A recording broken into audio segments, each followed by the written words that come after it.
کوئی میرے چہرے پر اپنا ہاتھ پھیرا ہے۔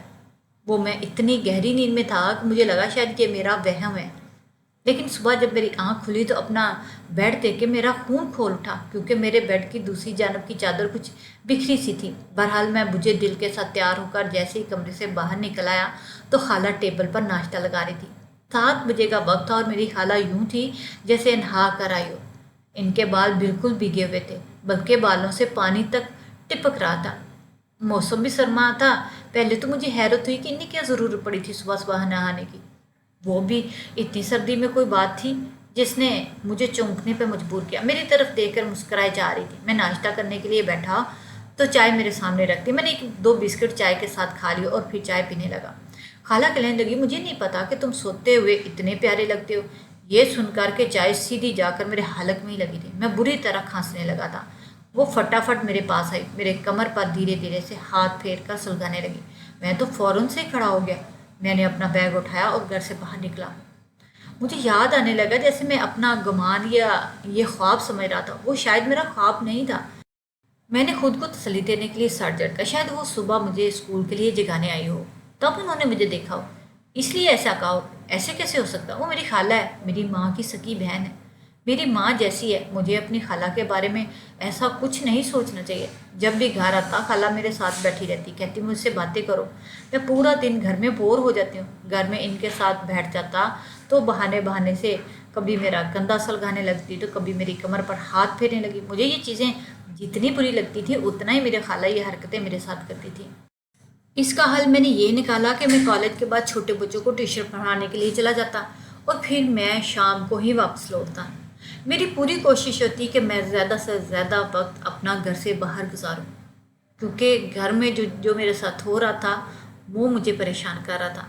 انہی دنوں بشرا سے میری دوستی ہوگی۔ جہاں میں پڑھانے جاتا وہ ان کی بڑی بہن تھی، 9ویں کلاس میں پڑھتی تھی۔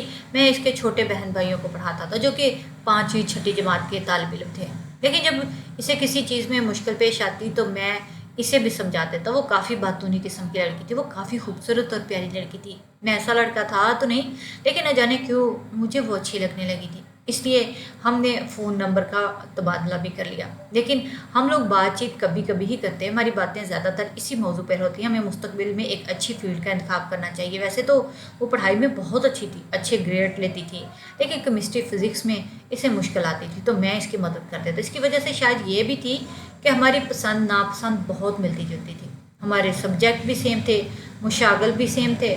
اور شام کے وقت جب میں ٹیوشن پڑھا کے واپس آیا تو خالہ نے چائے بنائی تھی۔ میں چائے پی کر اپنے کمرے میں جانے لگا تو کہنے لگی، حامد تھوڑی دیر میرے پاس بھی بیٹھ جایا کرو۔ میں خالہ کے پاس بیٹھ گیا، لیکن اسی وقت مبشرہ کی کال آئی۔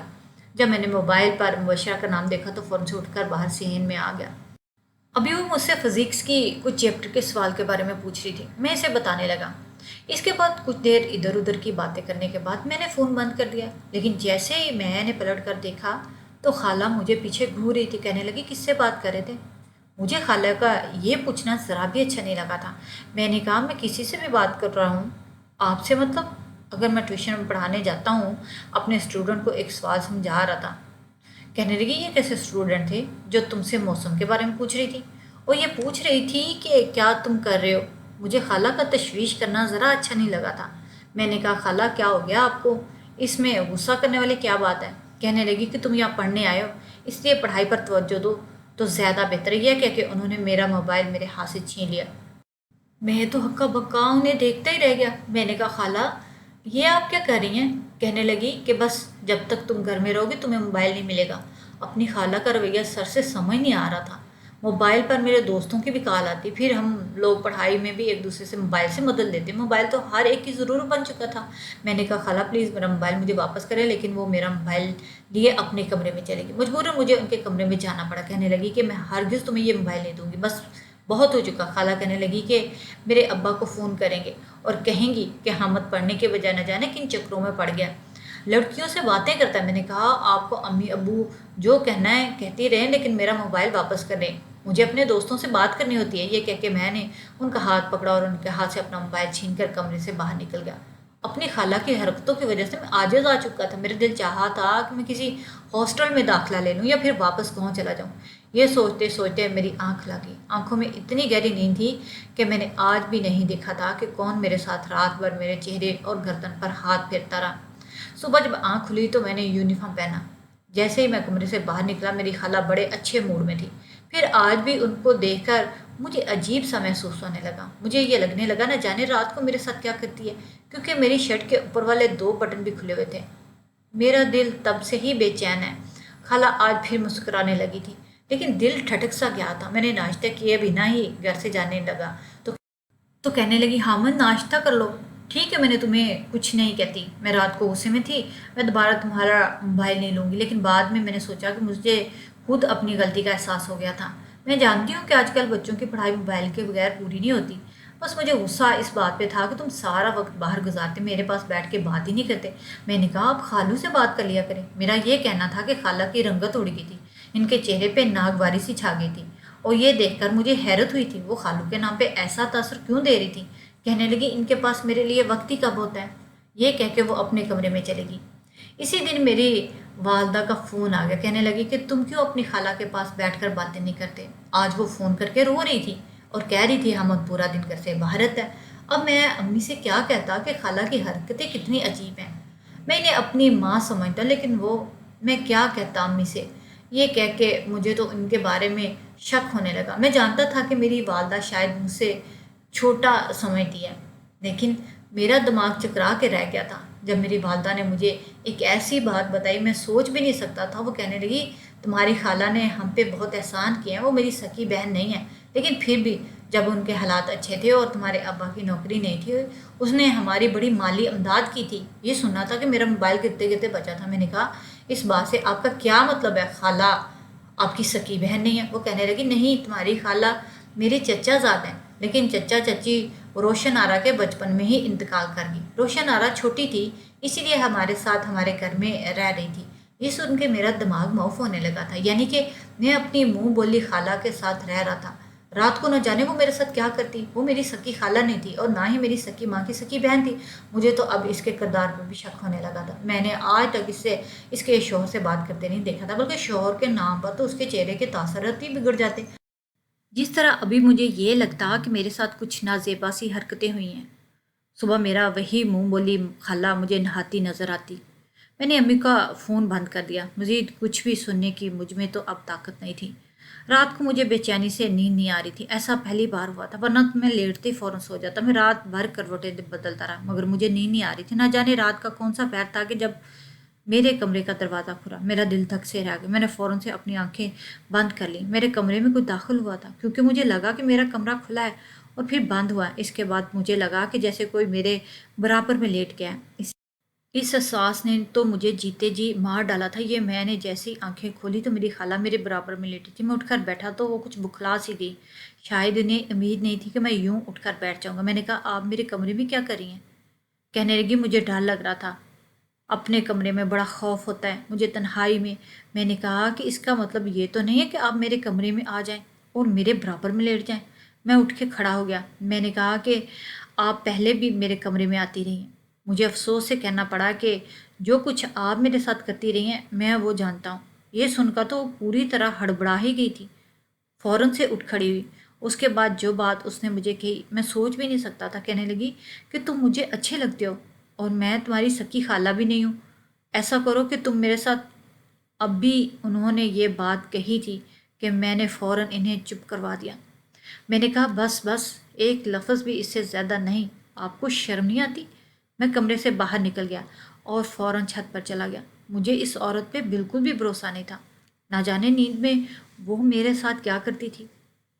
میں اسے اپنی ماں کا درجہ دیتا رہا، یہ سمجھتا رہا کہ وہ میری سکی خالہ ہے۔ مجھے سردی کے موسم میں بھی گھٹن کا احساس ہو رہا تھا۔ میرا دل چاہا بس جلدی سے صبح ہو جائے اور میں یہاں سے چلا جاؤں۔ میں ابھی یہ سوچ ہی رہا تھا کہ جب میری خالہ صحن میں آئی اور مین گیٹ کھلا۔ میں چھت پر کھڑا ہوا تھا، مجھے صحن صاف نظر آ رہا تھا۔ جیسے ہی مین گیٹ کا دروازہ کھلا جو شخص اندر داخل ہوا اسے دیکھ کر میرے ہوش اڑ گئے تھے۔ وہ شخص روشن آلا خالہ کا شوہر تھا۔ میں حیران رہ گیا کیونکہ یہ کراچی میں تھا، تو پھر خالہ نے جھوٹ کیوں بولا کہ وہ سعودیہ میں ہے؟ وہ شخص غصے سے اندر داخل ہوا، خالہ سے کہنے لگا تم سے ایک کام نہ ہو سکا، جانتی ہو تمہارا حمد سے نکاح ہونا کتنا ضروری ہے۔ وہ کہنے لگی میں نے اسے یہ کہا تھا لیکن وہ گھر سے چلا گیا، میں کیا کر سکتی تھی؟ میں تو یہ سن کے دنگ ہی رہ گیا۔ یہ کیسا شوہر تھا میری خالہ کا جو اس طرح کی باتیں کر رہا تھا؟ وہ کہنے لگا کہ فون کرو اسے واپس بلاؤ اور ہر حال میں چند دنوں میں اسے نکاح کرو، اس پر بدکاری کا جھوٹا الزام لگا دو، کچھ بھی کرو کہیں سے بھی اسے واپس لاؤ۔ یہ کہہ کے وہ شخص خالہ کے کمرے میں چلا گیا اور میری خالہ میرے کمرے میں چلی گئی۔ جس گھر میں میں رہتا تھا بس وہاں دو ہی کمرے تھے۔ کچھ دیر تو میں یہ سب سوچ سوچ کے پریشان ہوتا رہا کہ یہ سب کیا ماجرا ہے۔ خالہ کا شوہر سعودیہ نہیں گیا، پھر انہوں نے جھوٹ کیوں بولا؟ اور ان کا شوہر کس قسم کا مرد تھا جو خود اپنی بیوی کی شادی مجھ سے کروانا چاہتا تھا؟ میں نے چھت پہ نظر دوڑائی تھی، ایک چھوٹا سا اسٹور روم چھت پہ بنا ہوا تھا۔ میں نے اس کا دروازہ کھولا اور وہاں رکھی ٹوٹی چارپائی پہ لیٹ گیا۔ جیسے تیسے مجھے رات تو گزارنی تھی نا، جانے کب وہ کیسے، لیکن مجھے نیند آ گئی اور میں نیند کی وادیوں میں کھو گیا۔ صبح کی روشنی اور چڑیوں کی آواز سے میری آنکھ کھلی۔ میں یہی سوچ رہا تھا کہ خالہ اور اس کے شوہر کے اٹھنے سے پہلے پہلے گھر سے باہر نکل جاؤں۔ جیسے میں سیڑھیاں اترا عین اسی وقت خالہ کے کمرے کا دروازہ کھلا تھا۔ خالہ کا شوہر مجھے دیکھ چکا تھا۔ اس سے پہلے کہ میں مین گیٹ کی طرف جاتا اس نے مجھے پکڑ لیا، کہنے لگا تم ایسے نہیں جا سکتے۔ میں نے کہا تم کس قسم کے انسان ہو؟ اپنے ہوش میں ہو؟ کیا کہہ رہے ہو؟ میرے ایک بات کان کھول کے تم سن لو، کسی قیمت پر بھی خالہ سے شادی نہیں کروں گا۔ میرا بلند لہجہ سن کر خالہ بھی اٹھ کر باہر آ گئی، مجھے دیکھ کے حیران بھی تھی۔ ان کا شوہر کہنے لگا یہ چھت پر جا کر چھپ گیا تھا، شکر کرو کہیں بھاگا نہیں ورنہ ہمارے ہاتھ سے یہ چانس بھی چلا جاتا۔ کہنے لگا میں اسے ابھی کمرے میں بند کر دیتا ہوں اور نکاح کی تیاری کرتا ہوں۔ یہ سن کر میرے ہوش اڑ گئے۔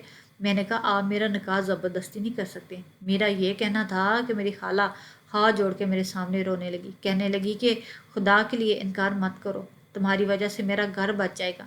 میں نے کہا آپ کا دماغ تو ٹھیک ہے، آپ مجھ سے عمر میں کتنی بڑی ہیں، اب کو شرم آنی چاہیے، اور آپ خود پہلے سے شادی شدہ ہیں اس لیے آپ کا نکاح نہیں ہو سکتا۔ دوسرا یہ کہ کیا آپ کا شوہر اتنا بے غیرت ہے؟ یہ سننا تھا کہ خالہ کا شوہر مجھے گھورنے لگا، کہنے لگا اصل میں نا تمہاری خالہ کے ساتھ میرے آئے دن جھگڑے ہوتے رہتے تھے کیونکہ ہمارے گھر کوئی اولاد نہیں تھی اور میں اپنی اولاد کے لیے علاج کروانا چاہتی تھی لیکن یہ مانتی نہیں تھی، اس لیے ہمارا جھگڑا خطرناک حد تک بڑھ گیا۔ ایک دن انہوں نے مجھے طلاق دے دی لیکن ہم نے یہ بات کسی کو نہیں بتائی۔ انہیں جب اپنی غلطی کا احساس ہوا طلاق ہو چکی ہے لیکن ہم لوگ گناہ کی زندگی نہیں جینا چاہتے تھے، اسی لیے مجھے تمہارا خیال آ گیا کہ تم چھوٹے ہو اور میری باتوں میں آ جاؤ گے، پھر تمہیں ڈرا دمکا کر میں تم سے نکاح کر لوں گی اور اس طرح سے ہمارا حلالہ ہو جائے گا۔ میں اس کی بات سن کر ششت سا رہ گیا، بولا یہ کون سا طریقہ تھا؟ میں نے کہا پھر مجھے بھی تو یہ نکاح نہیں کرنا۔ میری خالہ کہنے لگی یہ بس لفظی نکاح ہوگا۔ میں نے کہا میں کیسے مان لوں، آپ تو بنا نکاح کے نہ جانے میرے ساتھ کیا کچھ کرتی رہی ہیں۔ کہنے لگی وہ میں نہیں تھی، تمہارے خالو تھے، میں تو بس تمہیں شک میں ڈالنا چاہتی تاکہ تمہیں لگے کہ شاید میں تمہارے ساتھ گناہ کر رہی ہوں اور پھر میں تمہیں ڈرا دمکا کے تم سے نکاح کرتی۔ اب تم سچ جان گئے ہو، میں نکاح کے لیے تیار ہو گیا کیونکہ یہ نکاح صرف لفظی تھا، آدھے گھنٹے کی کاروائی تھی اور پھر نکاح ہوا اور پھر طلاق بھی ہوگی۔ خالو کہنے لگے اب تم جاؤ اور ہاسٹل میں جا کے رہ سکتے ہو۔ میں نے اپنا سامان اٹھایا، ہاسٹل میں چلا گیا، لیکن پھر مجھے افسوس تھا کہ ایسا قدم اٹھایا ہی کیوں جاتا جس کا پچھتاوا بعد میں ساری عمر ہوتا ہے۔